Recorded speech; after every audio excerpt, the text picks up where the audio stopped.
Bienvenue dans l'émission Bien s'orienter dans le SUP, le podcast de CY Cergy Paris Université dédié à l'orientation dans l'enseignement supérieur. Nous entrons aujourd'hui dans la deuxième partie de notre dossier spécial Parcoursup. Je suis accompagnée d'Élie, psychologue de l'orientation à CY, Héloïse, proviseure adjointe d'un lycée d'Île-de-France, Amy, étudiante en BTS Communication, et Didier, responsable du département génie biologique d'un IUT. Dans notre première partie, nous avons vu comment utiliser Parcoursup et comment s'informer. Maintenant que nous avons choisi et validé nos vœux, on passe à une étape cruciale, la phase d'admission.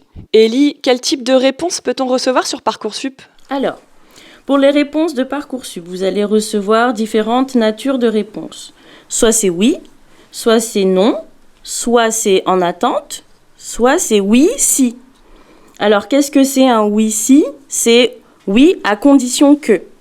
Et généralement, ce sont des réponses que vous allez avoir où les formations vont vous proposer certains aménagements pour que vous puissiez répondre aux prérequis. En gros, les oui-si s'adressent à des candidats qui n'ont pas le profil requis initialement, mais à qui on permet d'accéder à la formation pour pouvoir quand même la suivre sous conditions. Alors, les conditions vont varier selon les formations. Ici, dans notre université, par exemple, on va retrouver un oui-si en droit, qui est une filière extrêmement demandée.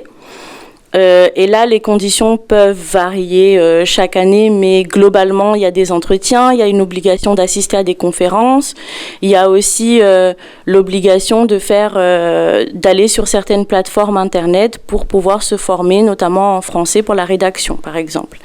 Vous avez aussi un aménagement qui s'appelle PCSTI Tremplin. Et comme son nom l'indique, c'est un tremplin, c'est-à-dire que les étudiants qui y sont admis peuvent faire leur première année en 2 ans. Donc, le premier semestre, ils font une remise à niveau plus les matières de la licence. Ça, c'est pendant la première année. Et le deuxième semestre se déroule sur la deuxième année où, pareil, ils font une remise à niveau et leur semestre 2. Peut-on accepter plusieurs propositions d'admission ? Alors non, un candidat ne peut accepter qu'une seule proposition à la fois. Cependant, il a la possibilité, lorsqu'il a accepté une proposition, de maintenir des vœux en attente. Et ça peut être rassurant d'avoir une proposition acceptée quelque part, tout en continuant à maintenir des vœux au cas où une place se libérerait dans une autre formation. Attention toutefois, cette fonction n'est proposée que pour les formations qui n'ont pas encore accepté le candidat. C'est-à-dire si je suis accepté dans la formation A, mais que la formation B et C m'ont placé sur liste d'attente, je peux faire le choix d'accepter la formation A tout en maintenant mes candidatures dans les formations B et C. Je clique alors sur le bouton qui l'année dernière, mais la formulation peut légèrement varier d'une année à l'autre, s'appelait « J'accepte et je choisis les vœux que je maintiens ». En opposition à « j'accepte définitivement cette proposition d'admission et je renonce à toutes les autres ». En revanche, si je reçois une proposition simultanée pour la formation A, la formation B et la formation C, je ne peux pas maintenir mes candidatures, je suis obligée de choisir, et choisir, c'est renoncer. Alors, que faire si on est sur liste d'attente ? Alors la liste d'attente, c'est pas dramatique, il n'y a rien de grave à être sur la liste d'attente. D'ailleurs, il faut s'y préparer parce que les premiers jours, on passe tous par la liste d'attente. Mais il faut aussi prendre en compte que la liste d'attente, elle va très très vite. Moi, pour mon cas, il y a des listes d'attente sur lesquelles j'étais 800e. En 2 semaines, j'étais dans les 80 et quelques. Ça va vraiment très très vite. Et encore une fois, il n'y a rien de dramatique. La liste d'attente, c'est pas définitif.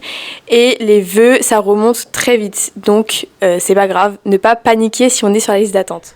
Alors, la liste d'attente, ça peut être des configurations très différentes d'une formation à l'autre ou d'un candidat à l'autre. Comme le dit Amy, il y a beaucoup de mouvements dans les premiers jours qui suivent les réponses, c'est-à-dire la phase d'ouverture des réponses. Ça se ralentit un petit peu par la suite. Ce qui est important, c'est de regarder attentivement où on se situe sur la liste d'attente et d'aller chercher dans les informations des années précédentes pour avoir un aperçu. Alors, il y a un indicateur que moi je trouve très intéressant, c'est l'indicateur des candidats qui étaient en position d'être admis l'année précédente, c'est-à-dire les candidats qui ont reçu une réponse favorable. Ils ne l'ont pas forcément tous accepté parce que parfois ça n'était pas leur vœu de cœur, mais ça nous donne un indicateur pour savoir si pour la formation X, elle a plutôt été proposée à 200 étudiants ou à 2000 étudiants. Et ça, c'est très important pour arriver à mesurer ses chances d'avoir une liste d'attente qui va remonter assez vite parce que les candidats admis vont refuser la proposition ou non. De manière générale, si on est sur liste d'attente, il est très important d'aller échanger avec ses enseignants et avec les personnes qui nous entourent et qui savent comment fonctionne la plateforme, qui vont pouvoir nous conseiller, qui vont pouvoir analyser avec nous la situation, qui vont pouvoir également regarder avec nous d'un jour sur l'autre comment est-ce que cela évolue, pour pouvoir nous conseiller et nous dire, eh bien là, peut-être qu'il serait intéressant d'envisager, par exemple, la phase complémentaire, ou bien, je pense que là, il y a de grandes chances pour que tu puisses avoir une proposition qui arrive dans les jours qui suivent. Puisqu'on parle de la liste d'attente, c'est important pour moi de préciser que lorsqu'on rentre dans la phase d'admission, tous les candidats vont pouvoir recevoir une première réponse en même temps, qui peut être un oui, qui peut être un oui-si, qui peut être un non, qui peut être une liste d'attente. Mais à partir du moment où on est sur liste d'attente, notre situation est actualisée tous les matins. Ce qui veut dire que c'est important de se connecter tous les jours, comme on le disait, pour regarder est-ce que ma situation a évolué ou non. En cours de journée, ça n'évoluera pas. Mais tous les matins, vous pouvez prendre l'habitude de vous connecter pour voir, en fonction des candidatures qui ont été écartées la veille, est-ce que oui ou non, j'ai remonté des places. Que se passe-t-il si un élève ne reçoit aucune proposition ? Alors on se détend. Première chose, tout n'est pas perdu. C'est-à-dire que même si vous n'avez aucune proposition, il y a encore des choses à faire. Vous pouvez participer à la phase complémentaire, ce qui permet de postuler à des formations avec des places disponibles. Je ne sais plus si dans le premier podcast j'avais repris cette image, mais en gros, la phase principale, vous êtes à un buffet, vous avez votre assiette, vous mettez ce que vous aimez bien, ce qui est pas mal, mais ok, je prends quand même, et ce qui est comestible. Les fameux vœux de cœur, vœux de raison, vœux de secours. Là, sur la phase complémentaire, tout le monde est déjà passé sur le buffet. Il reste des choses sur la table, mais peut-être pas tout ce que vous voulez. Et bien là, c'est de regarder ce qui va plus ou moins quand même convenir à vos goûts. Ne pas rentrer non plus dans n'importe quoi juste pour avoir une formation. Donc ça, c'est la phase complémentaire. Et il y a aussi la commission d'accès à l'enseignement supérieur par l'académie qui se passe en septembre.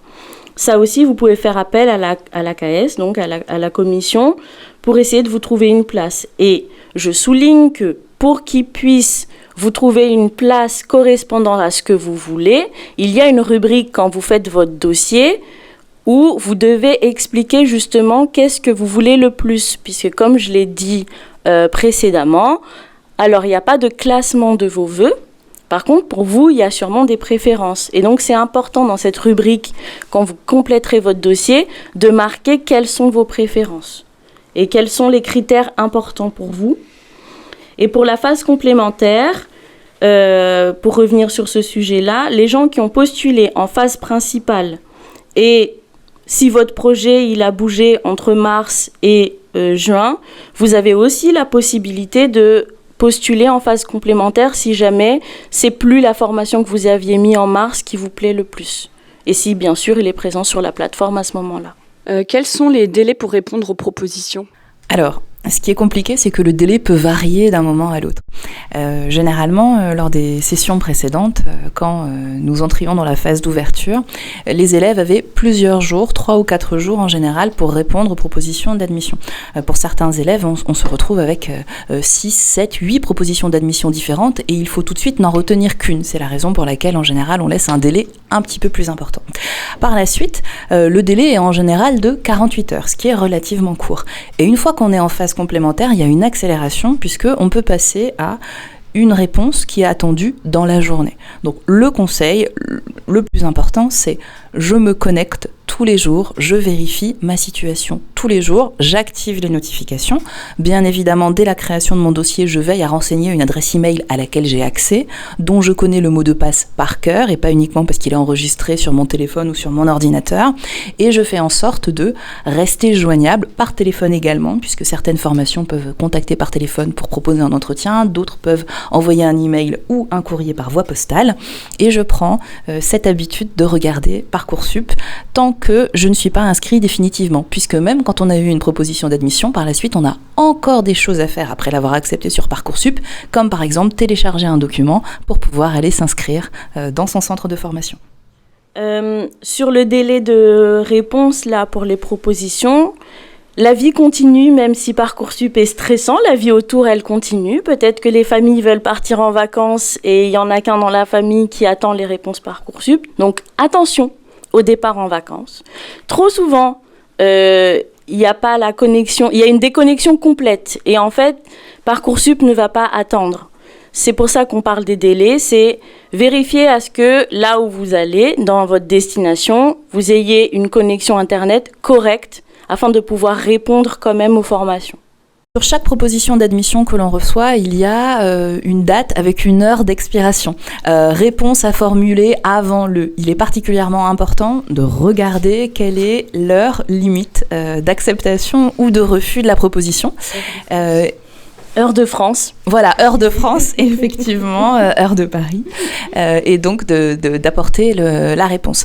Je précise aussi, ça peut peut-être être utile, il y a plusieurs étapes, on clique sur « J'accepte », ensuite on nous demande si on est sûr et il faut cliquer sur « Oui », et tant qu'on n'est pas revenu à une page d'accueil où on voit l'actualisation de notre liste de vœux, cela veut dire qu'on n'a pas terminé d'accepter sa proposition. Donc je le fais avant l'heure limite, je ne m'y prends pas 1 minute ou 2 minutes avant non plus, et je vérifie que je suis bien allée jusqu'au bout du processus et que je suis revenue à ma liste de candidatures qui s'est actualisée en prenant en compte ma réponse.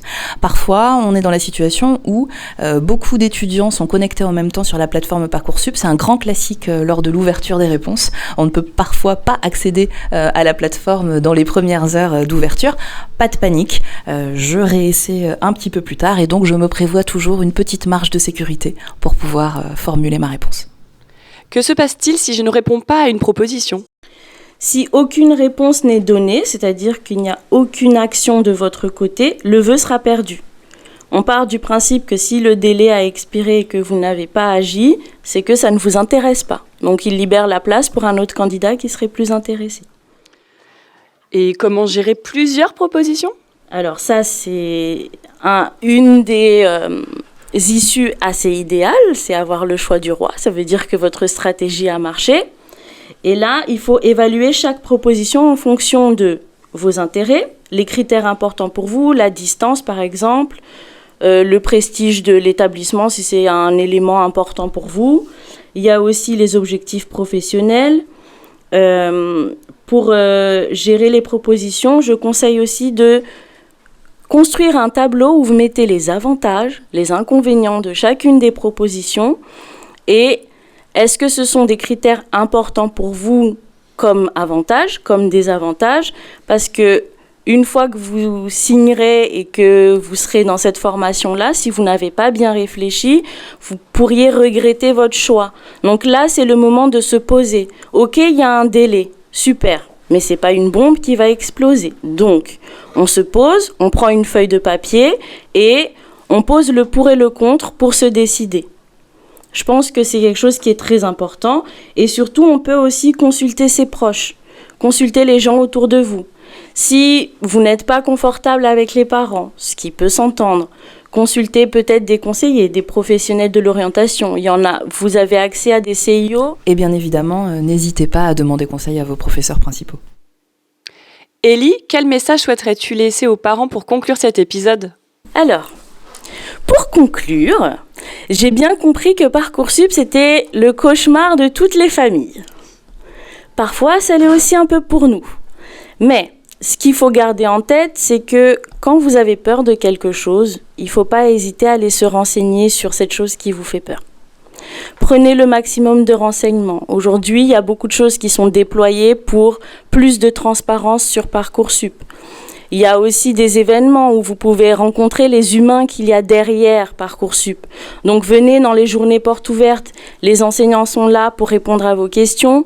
Il y a aussi des étudiants ambassadeurs qui sont là et parfois entre jeunes, il y a des critères que vous n'allez pas demander à l'enseignant mais qui peut-être sont importants pour vous à poser comme question à des étudiants.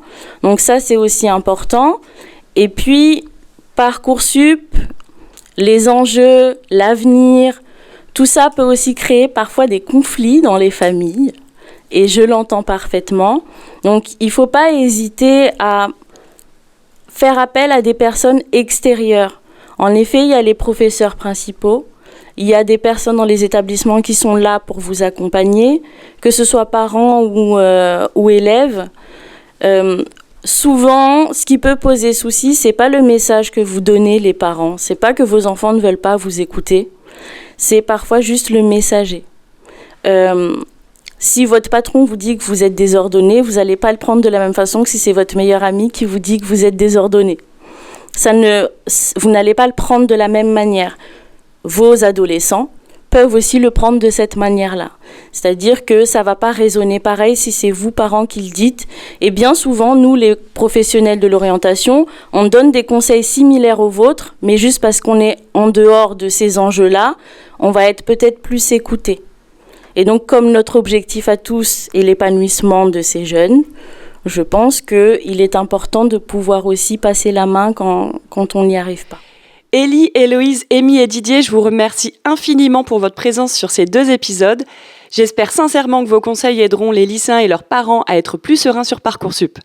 Chers auditeurs, je vous donne rendez-vous très vite dans un nouvel épisode de notre émission Bien s'orienter dans le SUP. Merci. Et pour terminer, voici une citation de Lao Tse. Un voyage de 1000 lieues commence toujours par un premier pas.